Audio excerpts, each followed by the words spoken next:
Joaquim e Maria viviam na área rural de uma cidade pequena. As estradas eram de terra batida, cobertas de poeira vermelha que subia com o vento e se agarrava às roupas e à pele. Ali, onde os anos passavam devagar, e as promessas do progresso nunca chegavam. Eles moravam numa casinha simples de barro e madeira, não havia conforto. A água vinha de um poço fundo, e a luz era fraca, às vezes inexistente. A comida era o que a terra dava, e nem sempre a terra dava o suficiente. Joaquim, o pai, era um homem de mãos calejadas e olhar endurecido pelo tempo. Passava os dias curvado no campo cuidando das plantações. Maria, a mãe, era o coração da casa. Forte, silenciosa, mas sempre com o rosto cansado. Ela cuidava dos filhos, lavava a roupa no rio, fazia o pão de cada dia. Sempre controlando os alimentos para não faltar. Tinham 2 filhos que ajudavam na lida, colhiam, carregavam, plantavam. O mais velho, Miguel de 19 anos, se esforçava muito no serviço pesado para agradar aos pais, e por causa disso seu corpo não havia se desenvolvido muito bem. O caçula, Pedro de 9 anos, estava seguindo o mesmo destino do irmão. A escola era um sonho distante, os cadernos não existiam. As histórias eram contadas na roda de fogueira, quando sobrava tempo e energia para conversar. Era um lar sustentado por amor, sacrifício e uma fé silenciosa. Mas o destino, cruel e implacável, parecia determinado a mantê-los acorrentados à mesma realidade. Certa tarde, após um dia cansativo de trabalho na plantação, Miguel parou por alguns instantes à beira do poço. Observou o irmão mais novo, Pedro, com os pés sujos e o rosto coberto de poeira, fazendo um esforço dobrado nas tarefas. Algo apertou no peito de Miguel. Talvez fosse cansaço. Talvez fosse tristeza ou talvez fosse aquele instinto silencioso de proteção, que sempre sentia pelo irmão, desde que Pedro nasceu. Miguel se aproximou do pai naquela noite, depois da janta, enquanto Joaquim tomava um chá para dores no corpo. Pai, o Pedro não pode continuar assim. Joaquim o olhou sem entender. Assim como? Miguel refletiu bem antes de falar, pois não sabia se a resposta iria deixar o pai triste, bravo ou feliz. E então falou. Trabalhando desse jeito. Ele tem só 9 anos. A gente não teve escolha, mas ele ainda tem tempo. Ele é esperto. Se o senhor e a mãe deixarem, eu o levo para a escola. O silêncio foi pesado. Joaquim ficou olhando a noite como se ela fosse dar alguma resposta. Depois, falou: Miguel, meu filho, eu nunca pude te dar essa oportunidade, não seria justo com você, meu filho. Miguel sorriu e disse: Não se preocupe com isso, pai, pois eu que estou pedindo isso. E o que importa é que agora podemos juntos dar a oportunidade para Pedro ter uma vida melhor. Joaquim não respondeu de imediato, só se levantou, cansado, e entrou na casa. Mas na manhã seguinte, Maria acordou Pedro mais cedo que o normal com uma roupa lavada e uma sacola com um pedaço de pão. Ela apenas disse: Agradeça ao seu irmão, pois foi ideia dele. Naquele dia, Pedro conheceu o caminho da escola a 10 quilômetros dali. Uma estrada de terra cheia de pedras, sem sombra, onde passavam poucos carros e muitas promessas esquecidas.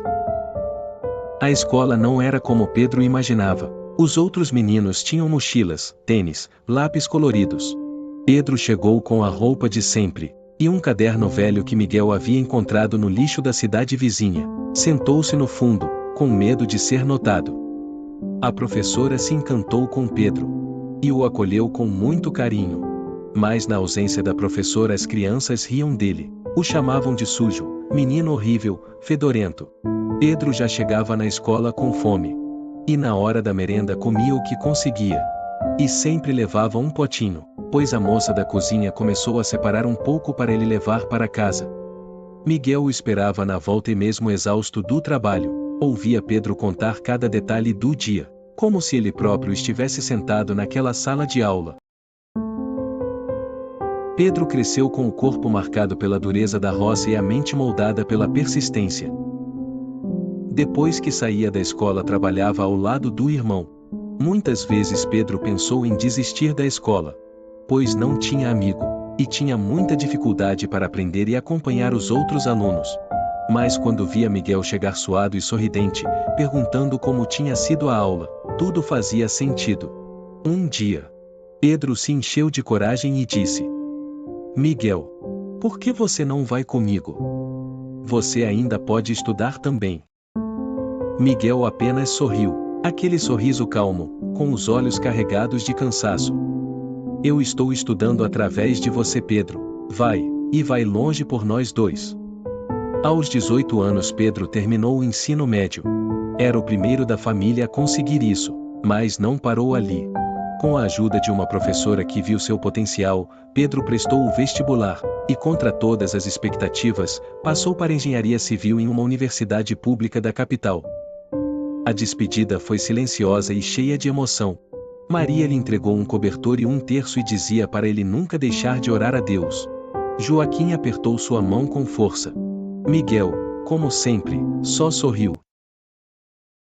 A faculdade era outro mundo. Pedro chegou com a mesma roupa simples, sem conhecer ninguém, sem dinheiro para livro. Ele orava a Deus: me ajude nessa nova fase. O preconceito o seguiu. Não mais pelas roupas sujas, mas agora pela origem, pelo sotaque, pela timidez. Sofreu bullying, passou noites com fome, dividiu o quarto com um desconhecido, e lavou pratos para sobreviver. Enquanto os colegas faziam trabalhos no computador com softwares de última geração, Pedro não tinha sequer um notebook. Os poucos reais que ganhava lavando pratos e carregando caixas, serviam apenas para pagar o aluguel de um quartinho úmido, dividido com outros estudantes que também lutavam para sobreviver. Quando chegavam os projetos, Pedro pegava a régua, o compasso emprestado da biblioteca, e desenhava tudo à mão. Planta baixa, corte, perspectiva. Passava madrugadas inteiras com os olhos vermelhos, iluminado por uma lâmpada fraca, desenhando cada traço com as próprias mãos. Alguns colegas riam. Você está em qual século, Pedro? Vai apresentar isso aí desenhado à mão? Mas quando o professor corrigia os trabalhos, ficava em silêncio por longos segundos olhando os traços limpos, os detalhes precisos, e dizia: isso aqui é arte. Pedro não respondia aos risos. Sabia que não tinha as ferramentas, mas tinha o que muitos ali não tinham: garra e memória. Pois lembrava de cada passo dado sob o sol quente da roça, do irmão esperando no portão, da mãe dividindo o pão, do pai calado de orgulho. A pé, Pedro cruzava todos os 4 quilômetros da hospedagem até a faculdade. Não tinha dinheiro para o ônibus, mas ele não reclamava. Suas pernas estavam acostumadas. Tinham sido forjadas nas estradas de terra da infância, andando até a escola com fome, sede e esperança. Essas caminhadas o faziam pensar, eram como orações silenciosas. A cada passo, ele relembrava os rostos da família, e isso o empurrava para a frente. Mesmo sem computador, sem mochila de marca, sem tênis novo, Pedro foi se destacando, trabalho após trabalho, prova após prova. Não porque fosse mais inteligente, mas porque lutava com tudo o que tinha. E quando os resultados das disciplinas saíam no mural da universidade, lá estava o nome dele, sempre no topo. E à noite, voltava para o quartinho, com calos nos pés. Ainda assim, não deixava de escrever cartas. Toda semana, mandava uma para casa, falava das matérias, dos professores difíceis, da saudade. Mas nunca reclamava. E em troca, recebia cartas com letras tremidas de Miguel, que com o passar dos anos aprendeu a ler e escrever. Anos se passaram. Pedro se formou em engenharia civil. Era agora um homem com diploma, com conhecimento, com um emprego em uma grande construtora. Mas nunca esqueceu de onde veio. Estava bem financeiramente, pois guardava o dinheiro do trabalho sem esbanjar. Não pensou em carro, roupas ou viagens. Pensou na família. Pensou na vila, pensou na escola onde aprendeu as primeiras lições. Voltou sem avisar, chegou com um carro simples. Encontrou a casa como sempre foi. Simples, mas cheia de amor. Abraçou a mãe, o pai, e Miguel, agora com os cabelos grisalhos e os mesmos olhos gentis. Pedro chamou todos para a antiga escola e fez um anúncio: irei reformar esta escola, com tudo que ela nunca teve. Biblioteca, refeitório, computador, As crianças vão ter um transporte e uma chance de verdade. A vila inteira agradeceu e ajudaram nas reformas. Depois, chamou os pais e entregou a chave de uma casa nova, na cidade, moderna, confortável, perto de tudo. Joaquim chorou como nunca. Pedro pensou que fosse pela casa. Mas o pai, secando as lágrimas, disse: Eu não estou chorando por essa casa, meu filho. Estou chorando de orgulho. Orgulho de você, e orgulho do Miguel também, porque ele renunciou ao que não teve, para te dar o que ele nunca teve coragem de sonhar. Pedro abraçou o pai com força e disse: Vamos família, arrumem as coisas e vamos. E Joaquim respondeu: Não pretendo sair daqui, meu filho. Quero viver aqui o resto da vida, pois não sei fazer nada além de plantar. Pedro, entendendo a decisão do pai, respondeu: Vocês não precisam sair daqui. Eu vou melhorar tudo aqui mesmo. A água já está vindo. Luz nova, encanamento, fogão bom. A casa vai continuar aqui, mas a vida de vocês vai melhorar. Pedro não esqueceu da sua origem, nem da sua dor.